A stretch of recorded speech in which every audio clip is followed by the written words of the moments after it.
की महकी फिजा अलकरम, इल्म व हिकमत की महकी फिजा अलकरम, अलकरम अलकरम है खुदा अलकरम। Alkaram high school, Shershah road, Data Nagar, Badami Bagh, Lahore. बिस्मिल्लाहिर्रहमानिर्रहीम। अलकरम हाई स्कूल दाता नगर बादामी बाग लाहौर की तरफ से क्लास 8 के बच्चों को आज इंग्लिश और हिस्ट्री का लेसन बेटे पढ़ाया जाएगा। तो today we are going to start another new chapter. Title of the chapter is water is a lovely thing. This is a poem. बेनाम है, इसके शायर के नाम का पता नहीं। तो water is a lovely thing. Beautification of water जो है ना, beautification of water is the subject and matter of this poem. There is a specific kind of poem. Poets शायरों की बेटे मखसूस किस्म होती है जो सिर्फ जो रब कायनात ने दुनिया में खूबसूरत चीज़ें पैदा की हैं ना, उसकी बनाई हुई हर चीज़ ही खूबसूरत है, वो उन पे पोइट्री करते हैं। सूरज पे, चाँद पे, सितारों पे, पानी वगैरह पे, दरख्तों पे, फलों पे, फूलों पे, सो एंड सो ऑन। तो टाइटल है हमारा water is a lovely thing. इसमें पानी की ब्यूटिफिकेशन, पानी की खूबसूरती जो है ना, इसमें बयान की गई है। तो ज़रा इसको देखिएगा, मैं इसका तर्जमा करने लगा हूँ। Water is a lovely thing, पानी बड़ी प्यारी चीज़ है। शायर कहता है जी पानी बड़ी प्यारी, और है भी हकीकत है, प्यारी के साथ साथ इंतहाई ज़रूरी भी है। We can never live without water. पानी के बगैर हम जिंदा नहीं रह सकते। Water is an integral part of our life. नागुज़ीर हिस्सा है हमारी ज़िंदगी का मेडिकल पॉइंट ऑफ व्यू के मुताबिक। लेकिन शायर जो है इसको वो नेचुरल ब्यूटी के तौर पे ले रहा है। शायर कहते हैं जी water is a lovely thing, पानी बड़ी प्यारी चीज़ है। Dark and deep in the spring, मौसम बहार में लहरों वाला, स्याह लहरों वाला दिखाई देता है। Black and quite in a pool, तालाब में चुपचाप, साकन खामोश। इन अ पडल, पडल कहते हैं पानी के जोहड़ को, जहाँ खड़ा पानी होता है, गंदा पानी। इन अ पडल ब्राउन एंड कूल, और पडल में ये ब्राउन और कूल दिखाई देता है, खूबसूरत। कूल का मतलब भी खूबसूरत है। इन अ रिवर ब्लू एंड गे, एक दरिया के अंदर गे खुश रंग दिखाई देता है, खुशनुमा दिखाई देता है, नीले रंग का दिखाई देता है। इन अ रेन ड्रॉप, बारिश के कतरे में सिल्वर ग्रे, सुरमई रंग का दिखाई देता है। इन अ फाउंटेन, फवारा जब चलता है उसमें से पानी कहता है फ्लैशिंग वाइट, चमकदार नज़र आता है। इन आ ड्यू ड्रॉप, शबनम के कतरे में, ड्यू ड्रॉप कहते हैं शबनम के कतरे। शबनम के कतरे वो जब हम सुबह सुबह बाग में सैर के लिए जाते हैं तो वो ओस पड़ी होती है, बारीक बारीक कतरे, घास पर जब पाँव रखे तो पानी को ठंडक महसूस होती है पाँव को, तो वो शबनम के बेटे कतरे होते हैं। शबनम के कतरों में क्रिस्टल ब्राइट, चमकदार, साफ़ सुथरा दिखाई देता है। इन न पिक्चर, पानी का घड़ा, गढ़ा नहीं घड़ा, गाफे की बनी गे रे अलिफ, घड़ा। पानी के घड़े में फ्रॉस्टी कोल्ड, एक धुंधला ठंडा, धुंधला और ठंडा दिखाई देता है। इन अ बबल, बुलबुले में पिंक एंड गोल्ड, गुलाबी रंग का, गोल्डन कलर का दिखाई देता है। इन अ हैप्पी समर सी, एक गर्मियों में समंदर के जब किनारे जाया जाए खुशहाल मूड में, तो वहाँ पे कैसा दिखाई देता है। Just as green can be, जितना भी वो सब्ज़ हो सकता है वो सब्ज़ नीलगों दिखाई देता है। इन अ रेनबो कहते हैं वो जो पट्टी बनती है बारिश के बाद ना, जो सुर्ख रंगों की पट्टी बनती है, सुर्ख, नारंगी, पीला, सब्ज़, नीला, आसमानी और बनफशी, ये 7 रंग होते हैं। इन 7 रंगों को मिलाया जाए तो वाइट कलर बनता है। इन अ रेनबो, एक वो रेनबो में फार अनफर्ल्ड, दूर तक फैला हुआ जो है वो दिखाई देता है। Every colour in the world, दुनिया में पानी का जो भी रंग है, दुनिया में पानी का जो भी रंग है। ऑल द ईयर, सारे साल। फ्राम स्प्रिंग टू स्प्रिंग, एक साल से दूसरे साल तक, एक चश्मे से दूसरे चश्मे तक, एक बहार से दूसरी बहार तक। अगर हम महसूस करें, देखें, तो हमें पता क्या चलता है, water is the loveliest thing, कि पानी सबसे ज़्यादा खूबसूरत तरीन चीज़ है। तो बेटे that was the translation of the chapter. Now I am going to speak out several difficult words I have jotted down on the board, be attentive please. Lovely, प्यारा प्यारा या प्यारी। रिपी, लहरों वाला।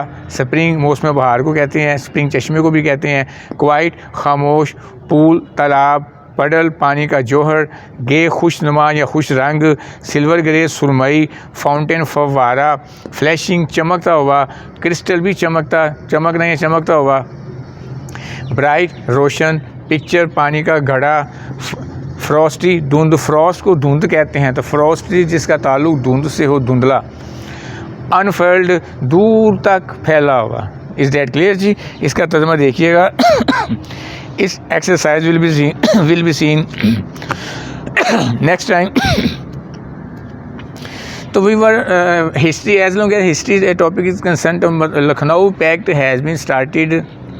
कल मैंने ये शुरू किया था लखनऊ पैक्ट जो था मुआहदा लखनऊ, मैंने बताया था हिस्टोरिकल इवेंट कोई भी है, 2-3 बातें। कब हुआ? 1916 में। कहाँ हुआ? लखनऊ के मुकाम पर। था क्या? It was a contract, it was a pact. Pact कहते हैं मुआहदे को, दो कौमों के दरमियान जो मुआहदा होता है ना उसको बेटे पैक्ट कहते हैं। क्या कहते हैं? पैक्ट, PACT, पैक्ट, मुआहदा। मुआहदे में मैं कल आपको बताया था कि गिव एंड टेक का असूल होता है, कुछ दिया जाता है, कुछ लिया जाता है, कुछ माना जाता है, कुछ मनवाई जाती हैं। तो लखनऊ पैक्ट भी इस सिलसिले की एक कड़ी थी। वी गॉट अलाउड, काफ़ी कुछ हमने इसमें हासिल किया। एक तो हमने इंडिया को कायल करने में हम कामयाब हो गए। वो एग्री ही नहीं कर रहे थे हिंदुस्तान में मुसलमानों का वजूद भी है, वो कहता था सब हिंदुस्तानी है। तो दो को भी, नज़रिए को भी उन्होंने इस हवाले से तस्लीम कर लिया। मुसलमानों को जुदा गन इंतखाब का हक़ भी मिल गया और मरकज़ी लेजिस्लेटिव कौंसल में उनकी जो थी वो नुमाइंदगी भी मुसलमानों को मिल गई और 1/3 नुमाइंदगी दी गई। वेटेज का असूल भी अपनाया गया। वेटेज का असूल ये असूल था कि जहाँ पर मुसलमानों की आबादी है वहाँ उन्हें आबादी की जो एक रिप्रेजेंटेशन बन रही है उससे कम नशिस्तें मिलेंगी, जितनी मिलनी चाहिए उनसे कम नशिस्तें मिलेंगी। और जहाँ मुसलमान अक़लियत में हैं वहाँ भी उनको उनकी रिप्रेजेंटेशन के हवाले से, परसेंटेज के हवाले से जो नशिस्तें मिलनी हैं उनको उसमें ज़्यादा नशिस्तें मिलेंगी। अगर मैं सादा तरीन अल्फाज में इस बात को दोहराऊँ तो बेटे मैं यूँ कहूँगा कि जहाँ मुसलमानों की आबादी ज़्यादा है कम नशिस्तें हो जाएं, हिंदुओं की कम है उनको ज़्यादा दे दी जाए, एंड वाइस वर्सा। इसका आप उलट कर लें कि जहाँ मुसलमानों की आबादी कम है हिंदुओं की ज़्यादा है, हिंदुओं को कम नशिस्तें दी जाएँ, मुसलमानों को कम नशिस्तें दी जाएँ। तो बहरहाल गिव एंड टेक किया कि इस हवाले से। तो इसके साथ साथ हिंदुओं ने मुसलमानों की एक तो वजूद को तस्लीम कर लिया, सेपरेट इलेक्टोरेट, जुदा गन इंतखाब का हक़ भी उन्होंने तस्लीम कर। अंग्रेज़ तो ग्रांट कर चुके थे, हिंदू नहीं मान रहे थे। अंग्रेज़ 1909 में मिंटो मार्लो इस्लाहात के तहत हमारे जुदा गाना वजूद को तस्लीम कर चुके थे। हमें वो हक़ दे दिया गया था कि अब कमिंग इलेक्शंस में आप अपने नुमाइंदे मुंतखब कीजिएगा। मुसलमानों को वोट कास्ट करेंगे, हिंदू ओनली हिंदुओं को वोट कास्ट करेंगे। हिंदू ने इस चीज़ को मान रहे थे, इसमें उन्होंने इस चीज़ को तस्लीम कर लिया जी। तो ये आप यूँ कह लें कि एक बड़ा अच्छा था ये। और कायद-ए-आज़म की सर्विसेज इस हवाले से इतनी ग्रेट थी कि उनको लेकर लक़ब दे दिया गया ambassador of the Hindu Muslim unity, Hindu मुसलमानों के इत्तेहाद का सफ़ीर करार दे दिया गया कि जी इन्होंने बड़ा एक रोल प्ले किया है, because he was a member of Muslim League as well as Congress. देन उस वक्त कांग्रेस और मुस्लिम लीग दोनों के जो थे ना कायद-ए-आज़म नुमाइंदे थे। 1913 में मुस्लिम लीग में शमूलियत अख्तियार की।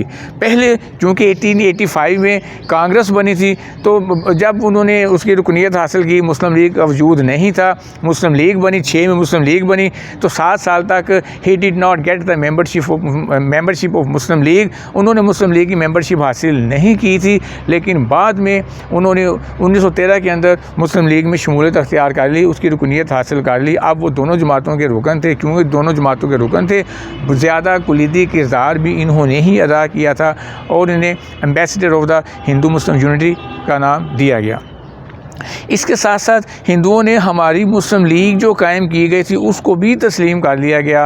बड़े अफसोस के साथ कहना पड़ता है कि ये मुआहदा हिंदुस्तान की तारीख़ में, जो पाकिस्तान और हिंदुस्तान अगर कभी ज़िंदगी में इकट्ठे बैठे हैं तो ये आखिरी मुआहदा साबित हुआ, क्योंकि ये एक रेत की दीवार साबित हुआ था। इसमें बड़ा कुछ, लेकिन इसकी इम्प्लीमेंटेशन नहीं की गई। हिंदू अंदर से बड़ा खोटा से बेईमान है अंदर से, वो किसी सूरत नहीं चाहता था मुसलमानों की भलाई, किसी सूरत वो लोग नहीं चाहते थे। इसकी शिकों पर अमल ना किया गया और ये मुआहदा जो था ना अपनी मौत खुद ही मर गया। इसके बाद हम 47 तक, इवन आज तक कभी भी नहीं देखते कि हिंदू और मुसलमान इकट्ठे मिलकर उनमें इत्तफाक हुआ हो, उनमें इत्तेहाद हुआ हो। अगर हिंदुओं ने उस वक्त ये लखनऊ का मुआहदा किया था तो उसके पीछे उन्हों की अपना एक मकसद था कि किसी तरीके से अंग्रेज़ों को यहाँ से निकाला जाए और सारे का सारा हिंदुस्तान जो है वो हमारे कब्ज़े में आ जाए। तो इसके बैकग्राउंड बेटी मैंने आपको बता दिया था। Now I am going to speak out the clauses of Lucknow pact, जो मैंने बताई है इंशाअल्लाह ताला वही है, गौर कीजिएगा। Congress accepted the principle of separate electorate for the Muslim. Congress ने मुसलमानों के लिए एक जो जुदा गाना तरीका इंतखाब था ना, जुदा गाना तरीका इंतखाब, उसको तस्लीम कर लिया। कांग्रेस ने तस्लीम कर लिया, अंग्रेज़ पहले ही तस्लीम कर चुके थे 1909 के एक्ट के अंदर, that is known as Minto Morley reforms, Minto Morley इस्लाहात के अंदर। कांग्रेस एग्रीड, कांग्रेस रजामंद होगी, पहले रजामंद नहीं थी, to give 1/3 representation to Muslims in central legislative council. Viceroy की जो सेंट्रल लेजिस्लेटिव काउंसिल थी, मरकज़ी कानून साज काउंसिल थी, उसमें 1/3 नशिस्तें देने पर रजामंद हो गई। बोथ पार्टीज एग्रीड, दोनों पार्टी रजामंद हो गई on the weightage formula, weightage formula पर वो मुत्तफिक हो गई, जिसके तहत the Muslim would get less representation, मुसलमानों को कम नुमाइंदगी मिलेगी, दैन देयर पॉपुलेशन, अपनी आबादी से कम नुमाइंदगी मिलेगी लेजिस्लेटिव काउंसिल में। Where they were in majority, जहाँ उनकी अक्सरियत थी, बट मोर इन प्रोविंसेस, उन सूबों में ज़्यादा नुमाइंदगी मिलेगी। Where they were in minority, जहाँ वो अक़लियत में थे वहाँ ज़्यादा नशिस्तें, जहाँ वो अक्सरियत में थे वहाँ कम नशिस्तें। हिंदुओं के साथ भी यही रूल असूल अपनाया गया। इन द सेट नंबर 4 है जी इन द सेंट्रल और प्रोविंशियल असम्बली, मरकज़ी और सूबाई असम्बली में, and non official shall not present a bill or resolution against a community or shall be approved without the approval of 3/4 members of the community। इसका मतलब है कि in the central provincial assembly, मरकज़ी और सूबाई जो legislative असम्बलियाँ थी, non official एक गैर सरकारी कोई शख्स फ़र्द जो है, shall not present a bill, कोई ऐसा बिल पेश नहीं करेगा या ऐसी करारदाद पेश नहीं करेगा अगेंस्ट द कम्युनिटी, किसी कौम के ख़िलाफ़, कोई ना वो अपना वहाँ पर कोई मुसवदा पेश करेगा कानून बनाने के लिए, ना कोई करारदाद पेश करेगा। और shall be approved without the approval of 3/4 members of the community, तब वक्त है कि उसके 3/4 अरकान जो हैं वो उसकी मंजूरी ना दे दें। ये बेटे सीधा उसकी रिफॉर्म्स थी, रिफॉर्म्स नहीं थी ये, बल्कि क्लासेस थी लखनऊ पैक्ट की 1916 में जो कि हुआ था। एक अच्छा पैक्ट था, अगर इस पे इसकी इम्प्लीमेंटेशन की जाती तो कायद आज़म का रोल इसमें बड़ा अहम था। तो rest of the issues will be discussed next time. इसको अच्छे तरीके से आप देख लीजिएगा, ये मीनिंग्स भी देख लीजिएगा, और ये जो लखनऊ पैक्ट है आप इसको मुकम्मल तौर पे तैयार करके आपने इसको घर में एक बार लाजमी लिखना है, ठीक है जी, with new lessons, new things. See you tomorrow, God bless you, अल्लाह हाफिज़।